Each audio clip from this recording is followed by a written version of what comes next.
Hello everyone, I'm Adrifting, and I'm going to be covering a history of web novels. I've attempted this about 3 to 5 times, so um, bear with me as, I tend to reiterate on some boring stuff. But let's start talking about web novels and what it is today.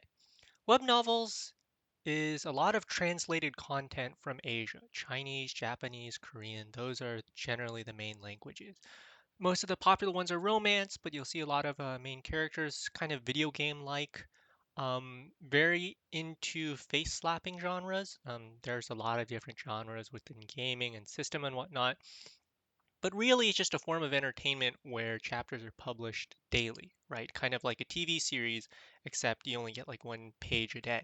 It's a very interesting content, books as a service or something. Um, but yeah, it's very entertaining, very well read. Some of the very popular titles would be Solo Leveling, King's Avatar. So these are anime that once were web novels, right? Similar to light novels. They have to be written first before they get published as anime. And it's becoming a really big industry, very much like anime has. Manga gets turned into anime. And web novels is a $5 billion industry. But how did we get here? Like, what was the path it took for web novels to be created? Where did it all start, right? With anime, we go back to the 60s, Toei animation, after World War II and like the animation industry. Today we're going to be talking about the web novel industry and where we start. So our story begins for web novels back all the way in 1999 in China. So I'm going to be covering mostly the Chinese web novel industry. And it starts with a site called um, Under the Banyan Tree. Um, in Chinese, that would be 榕树下, right? And this is where we get our first internet writers. I don't really have author names because I don't want to do too much research. It's exhausting, but I'm just going to give you a quick overview, just a quick video of how um, the history of Chinese web novels started, off the top of my head. So we start with a lot of just casual writers writing just an entertaining story, right? Not for money, but just for entertainment. There's a famous saying called generating electricity for love, right? Because you're not making any money. A lot of these people are just hardcore, passionate fans who enjoy writing and reading things, right? And a lot of stories are shared on the site. Later on, it becomes a whole industry with judges and a lot of readers. They get around 300,000 readers. It's a very simple site. Um, and with the whole internet crash of 2001, we start to get some startup culture, some people who want to create their own site, right? So they kind of go off of a bookshelf model where each of these sites become like a library or bookshelf, kind of like how Apple does their iBooks. And so we get a second iteration of the site, a major one, um, alongside Banyan reading. You start to get like pirated books in Taiwan, right? We get Jingjiang Wangxue Wang, JJWXC. These usually cover fan fiction and romance novels, as you'll see with the AO3 communities, but we'll get there in the future. Then we have another major site competitor, Qidian. But it's not called Qidian yet. It's called China Magic Fantasy Union, CMFU. So you're seeing a lot of old Qidian covers, the letter CMFU, which stands for China Magic Fantasy Union, right? Godfather of Champions, I think the old cover used to have the CMFU.com, which just redirects to Qidian. This By this time, it's all owned by a company called Shangda Literature, Sangda. They do video games, they did literature, and they spun it off in 2008, and they sold it to Tencent. But we'll get there in a little bit. Also, around 2002, we see a lot of development in English experimentation with online stories, right? We see like fan fiction sites, Quizilla, Quotev. Quotev, I think, comes a lot later, fanfiction.net, AO3, right? But in the Chinese sphere, we just see a lot of this steam of newer writers, and the idea that writers can even get paid, like their first paycheck, kind of like how YouTubers got their first amount of money. Around 2004, we see a large influx of web novels being written, and we start to enter this translator era, right? We see a lot of WordPress sites popping up, people who start to translate different languages because, the internet's opening up. Around this time, I assume Novel Updates is created. There's just database of translated novels where people can share their translated works.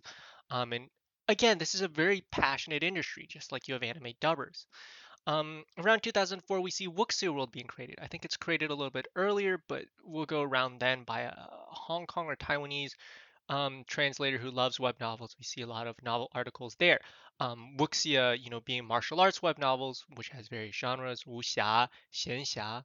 Um, I forget the third genre, but I know there's three of them. We see some huge titles come in. Dolu Dalu, which is just Soul Land, um, Martial God Asura. These are some very, very long works, 2,000, 3,000 chapters, right?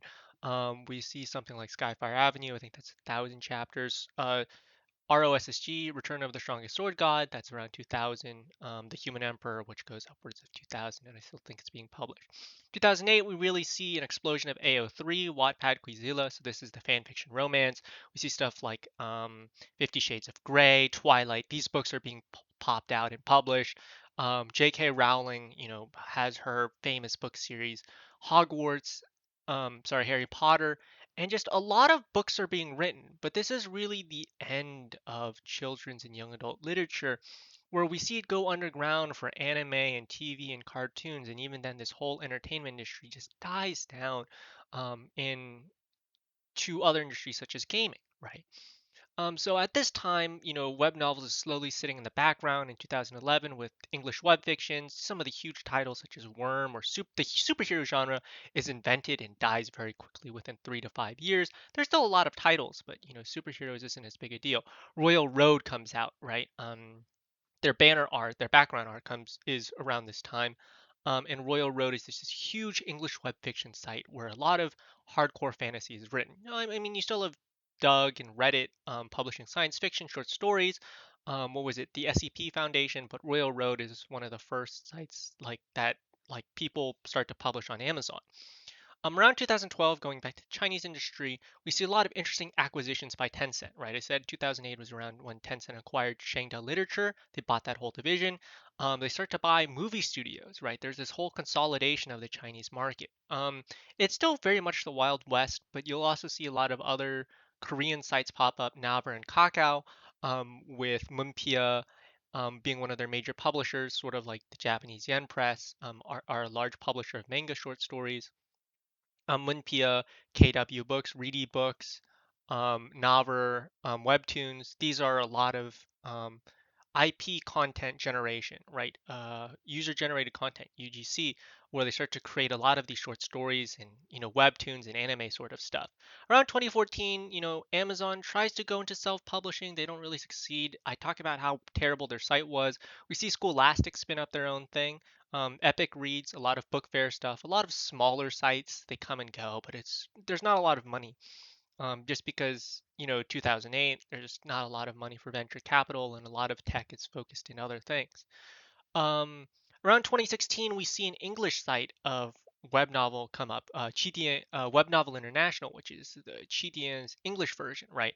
They release the first thing with spirit stones and so on and so forth. It's the first iteration, very blocky, very square um, images. And around 2016, we see a similar explosion of webtoons, right? The very first ones would be Anasuma no Wara. The Sound of Magic is what the Korean translates into. Duty After School. Just a lot of interesting Korean webtoons that are just slowly being introduced, right? Unordinary, I think, is one of the first English authors, Singapore, I believe, but one of the first self-published webtoons instead of just translated. 2017, we see around the King's Avatar's anime release, so that's one of the first Chinese web novels that gets an anime release.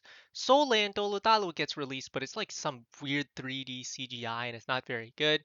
And around 2018, we see the web novel revamps their English website, so everything gets rounded corners. We start to see things like spirit coins, voting. They do a little bit of experimentation with machine translated content and it doesn't go too well. People don't like it. They're no longer translating their quality level work, stuff like Superstars of Tomorrow, I Am a Superstar, Am I a God? And they really start to translate a lot of system and gaming web novels.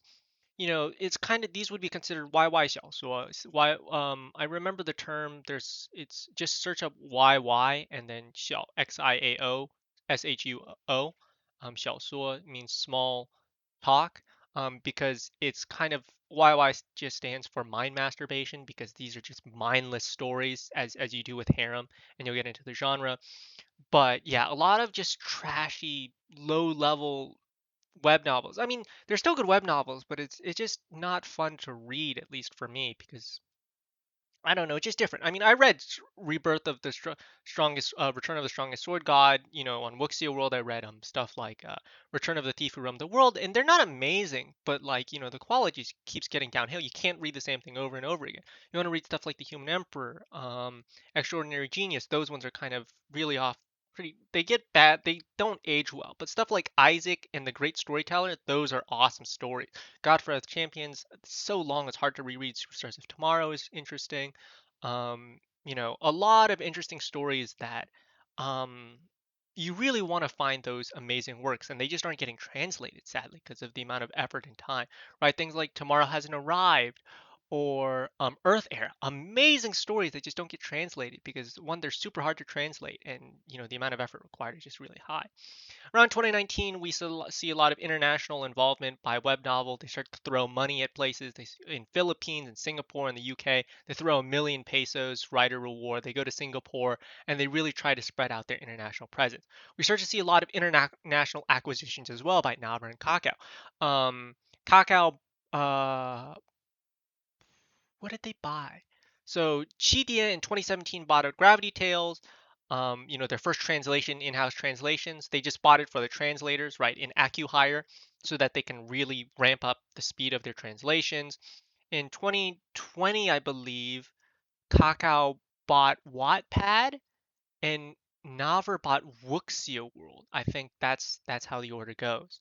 Um, and so we see this competition of Korean content wanting to create English content, right? Web novel starts to onboard English writers and creators. It's all very low level, but they're starting to pump out contracts, something that Royal Road never did, right? Royal Road is this era of creator free content where you get to keep your own content. We see smaller competitors like Good Novel try and enter the market, right? They're smaller. Tapas is, I think, owned by Kaka or Naver, could be someone else, and then Kakao and Kakao Pages, and they own Tapas as well, right? That's around 2021, and you see a lot of romance artists go to Good Novel, right? A lot of smut, right? A lot of AO3 things that couldn't be monetized start to go to sites like Good Novel and whatnot. That's the era that we're in, and nowadays it's all about IP content generation. We're seeing a lot more K dramas, right? People are getting adapted to Asian content and Asian webtoons, and a lot of those webtoons are being turned into anime. And so that's a quick history of web novels as I know it. There's a lot more things I didn't cover. I didn't cover the whole yaoi genre and whatnot, but I'll save that for another time if possible. And yeah, that's the history that I know of web novels. Yeah, we'll stop here.